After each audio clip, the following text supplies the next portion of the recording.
these very specific kind of memories, like breaking point memories, where you were like, can you share some of those stories? Yeah, of course. So I think one that probably springs to mind the most, when I was under the age of 9 in the first house, myself and my eldest brother, we never got on. It was never a calm relationship. And I remember we were playing a quiz in the living room, and we had these booklets that you kind of flip over and you could stand them up. And something had happened. We were all there in the living room, and I started to wind my brother up, which is how it was passed off. You need to stop winding him up. You're causing this for yourself, kind of thing. And something happened, and he got really, really angry with me. And I couldn't understand it. I never understood what he hated so much about me. And I always tried my best to understand so then I could change and be better so this didn't happen. And I think I was around about 8 years old at the time. Again, ages, they're a little bit, blurry. I'm sure you can understand. But he ended up standing up and coming towards me and pushed me into the back wall of the living room. And then he just grabbed me by my throat and just kept me there. And in those moments where you would expect the parent to step in, that didn't happen. They started laughing. And that for me was like, there is nobody here that can protect me right now. What am I going to do? And eventually he did let go. And that was something that happened quite often, where he was physically harmful towards me. I would reach out to my parents, or they were in the room at the time, and nothing would be done. And we would never be able to see that they were holding him accountable for anything he was doing. Because there was quite an age gap between us. He's 4 years older than me. That was most definitely one of the first moments where I thought, nobody cares to protect me or to help me in the situation. And I think as I'd gotten older, it was just the way my mother spoke to me, like just all the time, everything. It wasn't like a main specific event in terms of the way that she spoke. It was a continuous thing. The one thing that always sticks with me the most is the kind of sheer nastiness that would come out of her as she was speaking, as if she didn't even have any level of love for me whatsoever. And there was once an occasion where I was trying to explain to her how I was feeling. I was struggling at the time. And it was, well, how do you think that makes me feel? You are a failure. You're never going to be good enough for anyone. It was just this concept. It's textbook, isn't it? They all have the same script. They all run from the same narrative. And she looked me dead in the eye once, more than once. But I remember she looked me dead in the eye at that point, and she was like, I knew I should have just got rid of you. And it was like, whoa. So that's what this is about then. Like, you don't care for me. But then on the flip side of that, she'd switch, and then she'd start crying. And she'd go, but I'm so sorry, you don't understand the stress that I am under.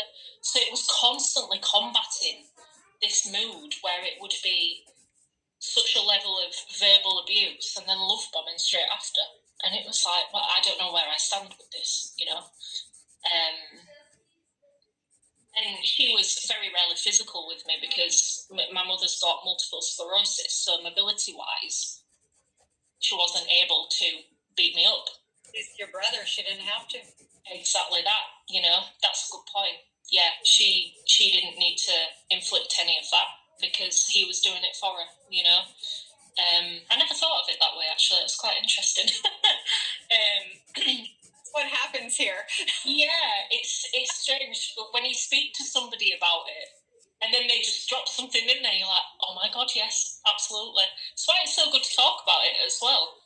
As we laugh about it also. Yeah, definitely. But we laugh about it totally. We've got to. And it's like, you have to, because it's just so heartbreaking and heart-wrenching. interesting, right?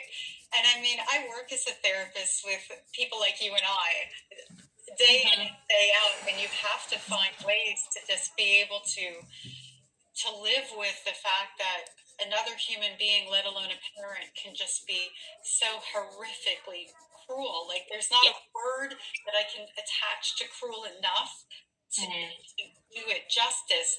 And when you also look at, you know, a boy who strangles, a person who strangles, but when you look at abuse situations, right? And to me, no question, he's going to, I don't know where he is in life now, maybe we'll touch on that. He's going to grow up and be a domestic abuser, right? And We should talk about that. we'll talk about that. We'll talk about that. And a person who puts hands around a throat, the risk of being murdered by that person goes up exponentially statistically. There's something attached and underneath that. And so here you are, a little child, and he's got full reign because actually I'm sure there was this reward system for him to be what your mother couldn't do. Yeah. That alignment that happened in these family dynamics. And what happens to the child that's also the abuser is their self-esteem is suffering. They know it's wrong, but nobody's doing anything around it. And so they're breaking into something else entirely. And they actually do much worse in life than we do as a result of that, which is so interesting. They do so much damage to us, but they walk around the rest of their life carrying that around and nothing will ever change. Whereas you're like, yeah, I'm living my best life now because I figured out that you were the problem. Might have taken me a little while, right? Yeah. So when you're like looking back into your teen years, because sometimes what happens in the teen years is we start to do this low contact thing that we don't even know we're doing, like a catalyst experience around it. Sometimes, not always, but there's something that happens in there where, you know, the kids, they start spending more time at friends' houses than at house if they're able to do that. And it's usually because you want to avoid being home as much as possible. And I remember watching a video of yours. I'll probably clip it in here. A cup of, I think it was a cup of tea, and you ended up like kind of breaking away from your mother. Was that like a turning point?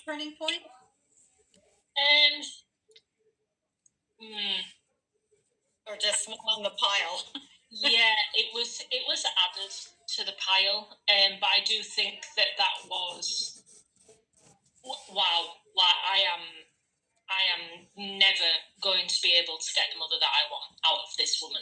I don't know who. Share the story so that people know the story.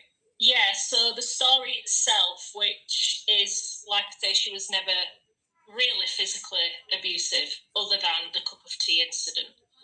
And I always resent it because it was a really good cup of tea, to be fair, and it got wasted. I was quite proud of it. But anyway, so what happened was my mother was actually having an argument with another one of my brothers, who I say is my middle brother. So it was my eldest brother, middle brother, then me.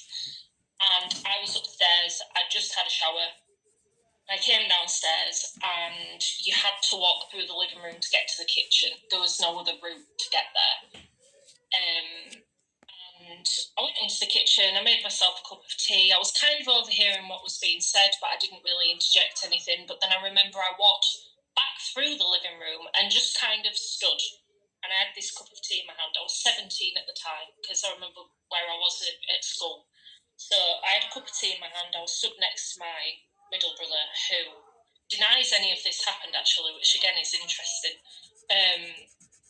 And she said something to him, and I said, "You can't talk to him like that." That was simple. And as soon as I opened my mouth, her energy switched. It was no longer a problem with my brother, it was now a problem with me. And I said, no, she then turned to me and she says, "Oh, are you piping up now?" And I'm like, "Well, no, but you can't talk to people like that. Like, what are you doing?" And then that was it. She was like, right, and she clicked her fingers, and this is what she used to do to my stepdad. She went, "Get me up," like that.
Haide mă, spălați-vă pe dinți și la somn.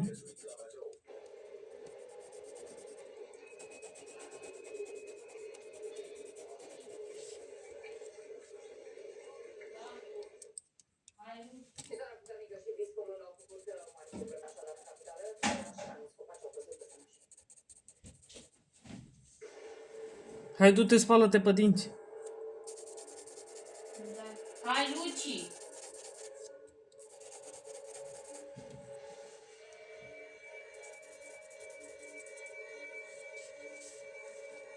Ne aflăm în sectorul 4 al capitalei, pe intrarea Reșița, unde, după cum puteți vedea, acest arbore cu trunchi imens a căzut, a fost coborât la pământ. Un arbore vechi, spun cei care locuiesc aici, și vedeți în imagine acum, a avariat 3 autoturisme. Autoturismul din mijloc, pe care îl vedeți în imagini, cel alb, era o mașină nouă, o mașină pe care proprietarul avea o achiziționase și care are practic cele mai multe avarii.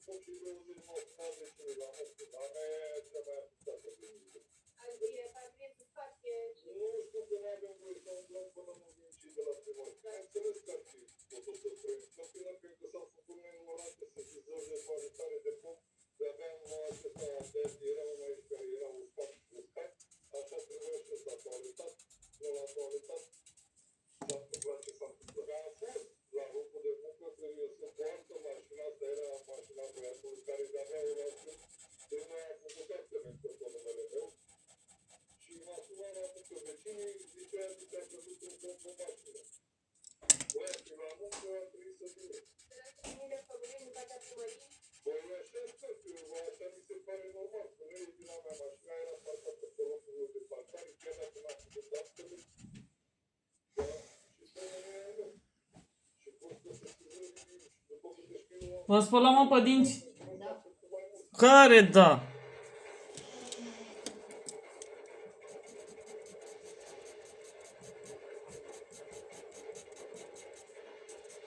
Ne aflăm în sectorul 6 al capitalei, pe bulevardul Iuliu Maniu, Ți-ai spălat mă pe dinți? care și după cum puteți vedea, un copac destul de puternic, destul de gros, la stâlpină a fost doborât pur și simplu la pământ peste autoturisme. Din ce reușesc să văd, 3-4 autoturisme sunt avariate, vedeți în momentul de față crengile puternice care sunt pur și simplu peste autoturisme.